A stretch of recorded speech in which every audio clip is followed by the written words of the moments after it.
Fahren wir hier einen Geländewagen? Der Anspruch war, dass das der beste elektrische Geländewagen der Welt wird. Ist auf hier Frontgrill. Musst du dreimal hingucken, ist das ein Elektro oder ist das kein Elektro? In 4 Sekunden drehst du dich einmal um die eigene Achse. Boah, ich würde jetzt am liebsten sofort losfahren. Können wir ja eigentlich, ne? Könnten wir eigentlich. Herzlich willkommen, neuer Beitrag. Heute wird's elektrisch. Moin. Hamid, grüß Willst du dich. dich kurz einmal vorstellen? Ja. Weil er ist meine Rettung heute.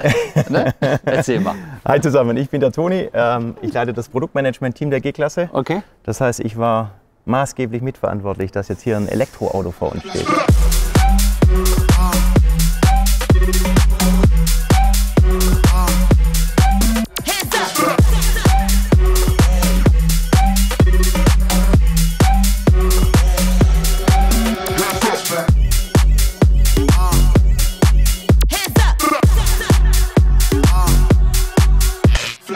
G580, fast die gleichen Werte wie der 63er AMG. Also ich liebe ja die G-Klasse, aber Elektro, ich weiß nur eins, die Reichweite soll über 470 Kilometer sein. Richtig. Über 470 Über Kilometer. 470 Kilometer im WLTP. Ja gut, okay, das heißt, wir kommen so 350 kommen wir auf jeden Fall weit. Yes, das ist machbar. Genau. Ja. Okay, komm. Ja. Das zeige ich euch gleich jetzt, bevor ich hier groß in die Erklärung einsteige. Wir Ja. haben natürlich ein schwarzes Black Panel bei dem Fahrzeug verbaut. Okay. EQ-typisch bei Mercedes-Benz. Was der bekommen hat, schauen wir uns jetzt mal an, nämlich eine coole Leuchtbandanimation. Das heißt, das Fahrzeug begrüßt dich regelrecht, wenn du die Öffnen-Taste hier drückst auf den Schlüssel. Ja. Das heißt, die Leuchtbandanimation vom Black Panel haben wir kombiniert mit unseren Tagfahrlichtern, die natürlich G-Klasse typisch sind. Das wir heißt, die bleiben auch immer an? Oder müssen die ausgehen Bei gesetzlich? Nacht sind sie an. Ja. Gesetzlich am Tag werden sie nicht an sein. Ach so.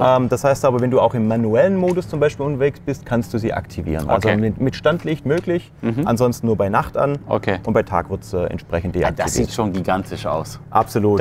Das sieht schon echt gigantisch aus. Und wenn wir das Muss ich Licht mal ein Stück weit hochfahren, dann wird man noch was sehen. Ja. Die normalen Black Panels sind ja geschlossen bei Elektrofahrzeugen. Okay. Was hier besonders ist, wir haben 4 Elektromotoren.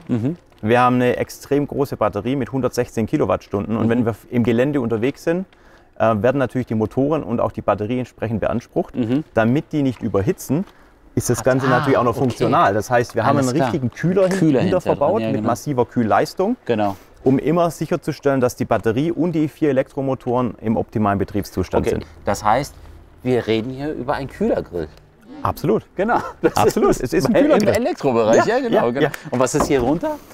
Hier drunter sind natürlich 2 Elektromotoren. Zeig mal. Da bin Ich mache dir mal kurz die Motorhaube auf. Weil normalerweise kriegst du ja die Motorhaube auch nicht mehr auf, ne? Ja, richtig. Das ist ja auch nochmal was Neues. Aber bei der G-Klasse ist es wie beim Verbrenner auch. Ja. Ich öffne die Motorhaube Ach, guck mal. und Sie sehen erstmal, dass Sie nichts sehen. Ja? Sie sehen erstmal nichts. Was aber echt cool ist, ich lasse hier mal so einen kleinen Blick Krass. zu. Ja? Okay. Hier ist Wahnsinn. natürlich massiv Leistungselektronik verbaut. Hier unten sitzen unsere Wahnsinn. 2 Elektromotoren. Okay. Direkt mittig auf der Vorderachse. Für die beiden Vorderräder. Für die beiden Vorderräder. Genau. Also einer treibt natürlich das rechte, einer das linke Rad an mit einer entsprechenden Wellenverbindung. Die Motoren selbst sind aber fest mit dem Rahmen verschraubt. Okay. Dass wir keine federnden Massen haben, sondern dass die wirklich fest an der Karosserie verschraubt sind. Das heißt lediglich die Antriebe ans Rad raus, die sind maximal flexibel, dass wir auch maximale Verschränkungsfähigkeit im Gelände Okay. sicherstellen. Okay. Ja, und was wir Wahnsinn. auch haben, warte, ich drücke noch mal kurz auf den Schlüssel, das muss man hören und auch spüren. Ja. Sekunde. Fass mal hier drauf. Oh ja, es So, vibriert. es vibriert. Ja. Das ist unsere Soundbar. Das heißt, Ach das so. Elektroauto hat nicht nur ordentlich Performance, sondern auch einen richtig coolen Sound. Ach so. Nennen wir unseren G-Raw, Ach cool. das G-Klasse Gebrüll. Ach Das heißt, so. das Auto begrüßt uns erstmal mit einer coolen Aura. Okay. Nicht nur vorne, sondern auch im hinteren Bereich haben wir nochmal einen Zusatzlautsprecher verbaut, einen Soundwürfel. Aber drin nicht. Und drin nutzen wir natürlich unser Burmester 3D Soundsystem mit Dolby Atmos. Ach, das ist ja geil. Ja, so muss es bei der G-Klasse so muss gehen. es bei einer G-Klasse sein. Das ist hier nicht einfach Softclose, so. sondern das muss robust Einfach eine schließen. niegelnagelneue G-Klasse da. Was macht Toni? Haut seine Motorhaube hier so zu. Aber so muss es sein, genau.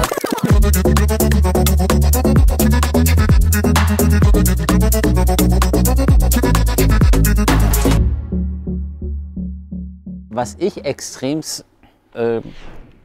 verwunderlich finde. Das könnt ihr mal in die Kommentare schreiben, wie ihr das findet. Elektrofahrzeuge wissen wir immer, dass sie eine bestimmte Form haben, wegen Aerodynamik, Luftwiderstand, damit sie nochmal hier und da so wenig wie möglich Luftwiderstand im Radlaufbereich, die Felgen so weit wie möglich nach vorne, dass hier kaum Löcher sind. Korrekt. Aber das ist ja fast identisch, oder ich würde mal sagen, genau identisch, jetzt vom ersten Blick, wie der Verbrenner. Ja, auf den ersten Blick gebe ich dir recht. Genau. Auf den zweiten Blick, wenn wir genauer hinschauen, haben wir trotzdem noch ein paar Besonderheiten bei dem Auto. Okay. Also Frontschürze identisch, Black Panel die Besonderheit. Du hast über Aerodynamik gesprochen. Ja.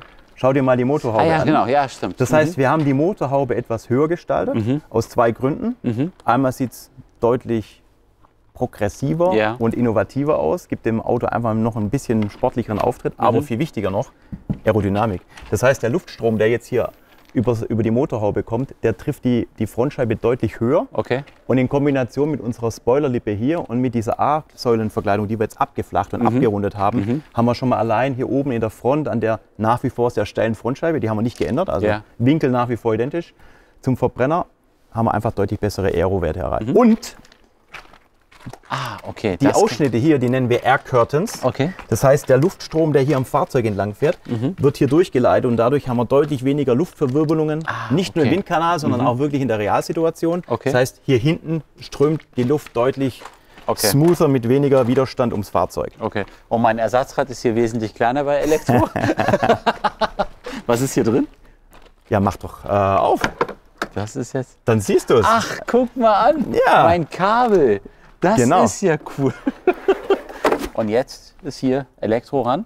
Wie lange dauert das von 0 bis oder von 10 bis 80%? 10 bis 80 haben wir eine Ladezeit im DC-Modus. Also wir können bis zu 200 Kilowatt DC laden am Gleichstrom. Dann brauchen wir knapp 32 Minuten von 10 auf 80%. Wir haben natürlich eine extrem hohe Batteriekapazität mit 116 Kilowattstunden. Okay. Die braucht natürlich einen Tick länger als eine deutlich kleinere Batterie. Und im Hausgebrauch, zu Hause an der Wallbox, in der Garage, laden wir mit 11 kW dann im Wechselstrommodus. Aber wo ist mein Ersatzrad? Mein Ersatzrad, das gibt es optional. Einfach ein bisschen drücken, schau mal.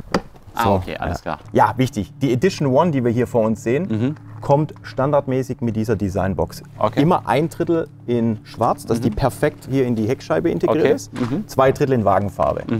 Für alle, die den Elektro-G gerne genauso gestalten wollen wie den Verbrenner, gibt es natürlich auch den Reserveradring. Okay. Das heißt, ich kriege mein vollwertiges Ersatzrad in Chrom, in Schwarz beim Night-Paket oder sogar in Wagenfarbe lackiert. Das heißt, wir bieten hier alle Optionen an, die wir auch für den Verbrenner anbieten. Ab wann ist er bestellbar? Ab der zweiten Jahreshälfte. Ab der zweiten Jahreshälfte. Und was denkst du jetzt, wie wird die Resonanz sein? Du, ich gehe davon aus, dadurch, dass wir jetzt hier, und du siehst ja auch schon allein im Kofferraum, keine Abstriche haben. Ja, deswegen, das heißt, das Auto sieht aus wie eine G-Klasse, Ja, ist nutzbar wie eine G-Klasse, hat einen Innenraum, der gestaltet ist wie bei einer Verbrenner-G-Klasse konventionell. Ist, glaube ich, genau das, was den Zahn der Zeit trifft, nämlich, dass die Leute das bekommen, elektrisch, was sie bislang auch verbrennerisch gewohnt waren, ohne jegliche Abstriche. Okay. Ja, von dem her, wenn du mich fragst, ich glaube, dass die Elektrostückzahl bei der G-Klasse relativ schnell Fahrt aufnimmt. Okay, da sind wir mal gespannt. Was denkt ihr? Schreibt mal in die Kommentare rein. Würdet ihr einen G63 fahren oder würdet ihr euch eventuell doch jetzt ein Elektro holen als G580 bis auf hier Frontgrill? Musst du dreimal hingucken, ist das ein Elektro oder ist es kein Elektro? Ja, absolut. Und deine Kennzeichen natürlich da mit E. Absolut, aber auch die kannst du abwählen. Bist Genau, du auch nicht verpflichtet in Deutschland. Genau, ja, das heißt, genau. der Black Panel, die Motorhaube, die Designbox, die wir uns angeschaut haben, das sind die stilprägenden Elemente, die das Auto vom Verbrenner quasi unterscheiden. Aber wenn du die wegnimmst und dir auch hinten dein Reserverad später bestellst, dann bist du voll im Design vom Verbrenner. Genau. Ja, dann würde ich sagen, setzen wir uns mal rein, oder? Ja klar, gern.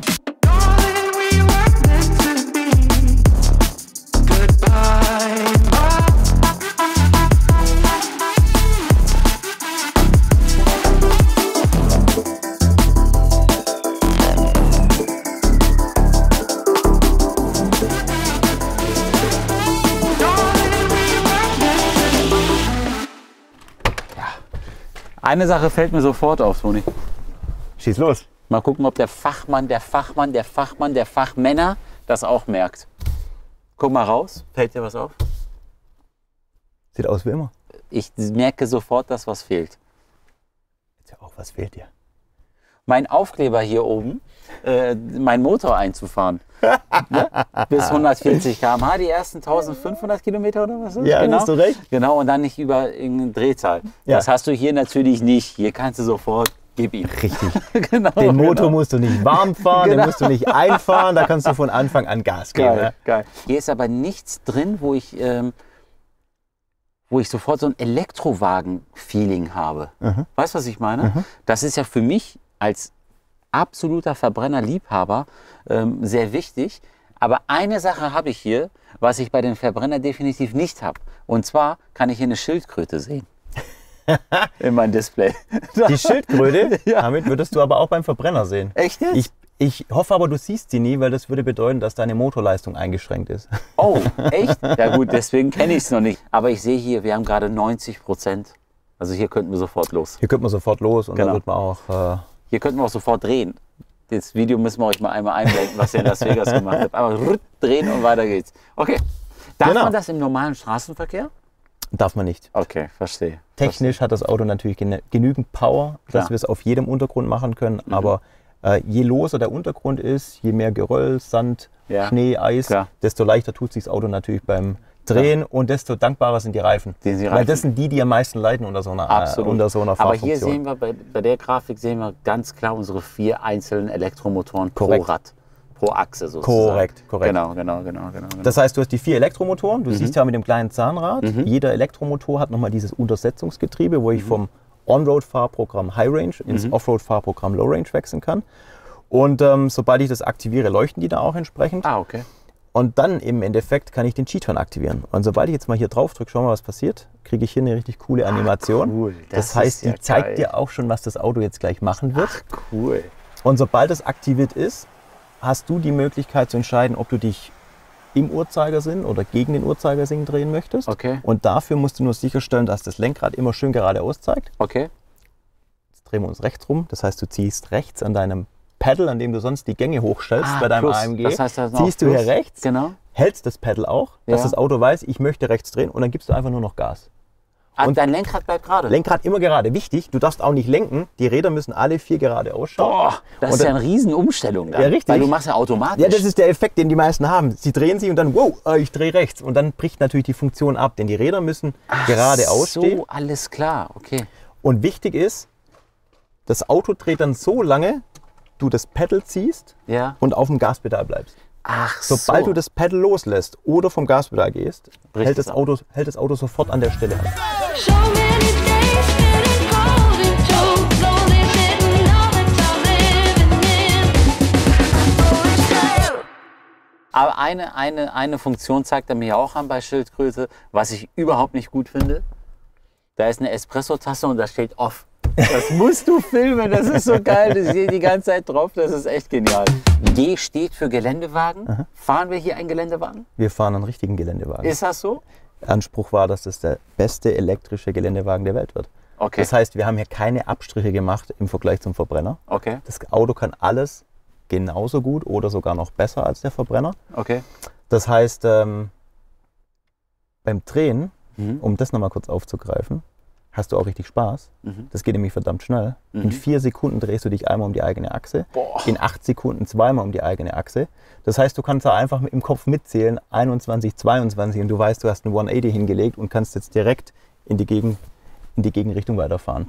Boah, wann sind die Fahraufnahmen hier? Wann dürfen wir den machen? Ey, das müssen wir machen, das musst du geht noch. nicht anders. Das ist Jetzt so. geduldest dich mal noch knapp 2 Monate und dann darfst du das Auto gerne mal Oh auf... mein Gott, ey, das auf ist ja, Herz das und muss Nieren ja testen. Wahnsinn sein. Das muss ja echt heftig sein. Ich als absoluter Elektrolaie bin jetzt echt gespannt, wie sich das Auto macht. Ich würde jetzt am liebsten sofort losfahren. Können wir ja eigentlich, ne? Könnten wir eigentlich. Ja, eigentlich könnten wir ja, aber wir dürfen es nicht. So, Toni, vielen Dank. Dankeschön. Hat mich gefreut. Nur noch ein Insider für euch. Toni hat fast jeden Tag Geburtstag. Der wird immer hops genommen von seinen Kollegen. Heute hast du aber nicht Geburtstag, oder? Nee. Nee, okay, alles klar. So, in diesem Sinne, ich hoffe, der Beitrag hat euch gefallen. Kommentiert mal rein, was ihr davon haltet. Die neue G-Klasse Elektro G580, ja oder nein?